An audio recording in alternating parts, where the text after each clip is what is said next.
Who could possibly have seen this coming? Bad idea is over. Upstart Comics publisher announces closure. Bad idea is closing. That is something we've talked about. Bad idea on and off over the past year? Has it been a year? And I've got more to say about it now. First, though, let's talk about Downcast 3 Submerged on Indiegogo. You can back it. Look how close we are to 20,000. Fantastic. I'm excited about that. So if you haven't backed it, get in. It's a good time to do so. There's been a little bit of confusion. Guys, if you are new to the series, this is number 3. So number 1 and 2 would be beneficial to get as well, unless you're just buying it for the covers. You could do that too. But if you're a new reader, I would get this one. This will get you 1 and 2 combined into one book. This is a reprint. 1 and 2 together, and 3. That's how it works.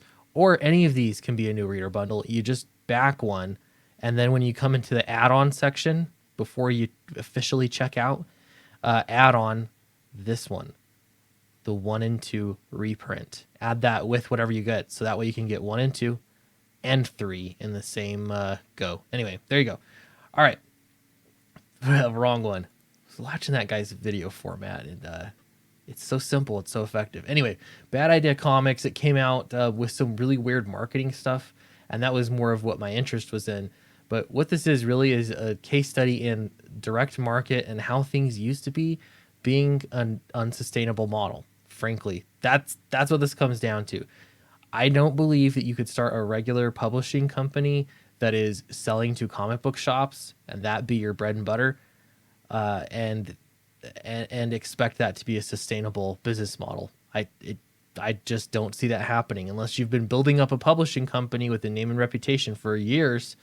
Even then, life's hard. So let's look at this.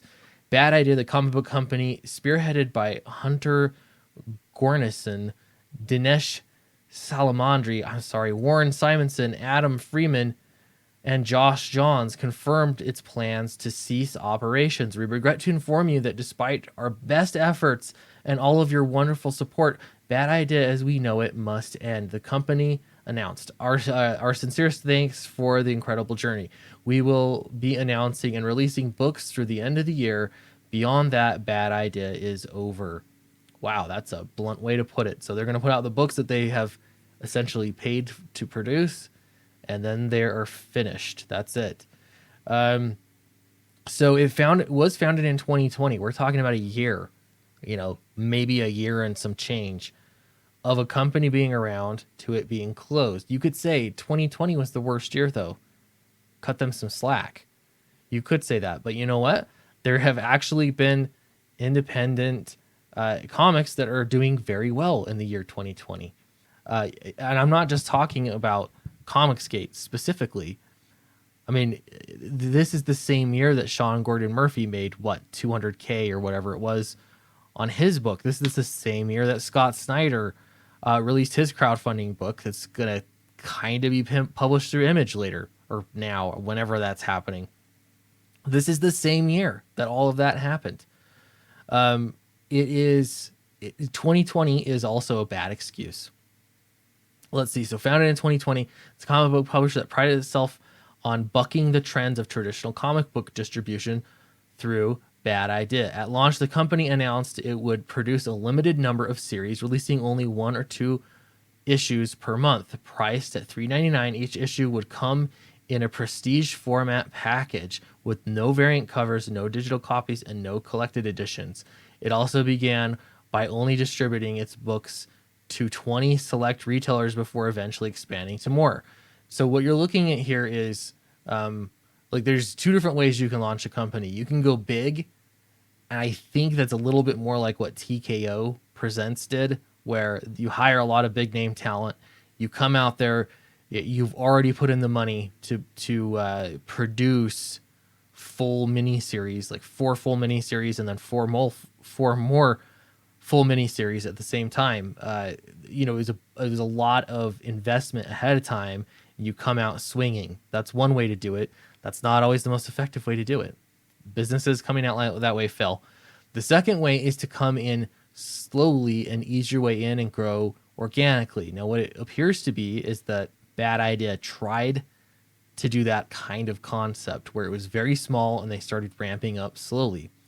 The problem is that they're trying to scale off comic shops, which are not scaling, and I would argue that comic shops are not scalable currently.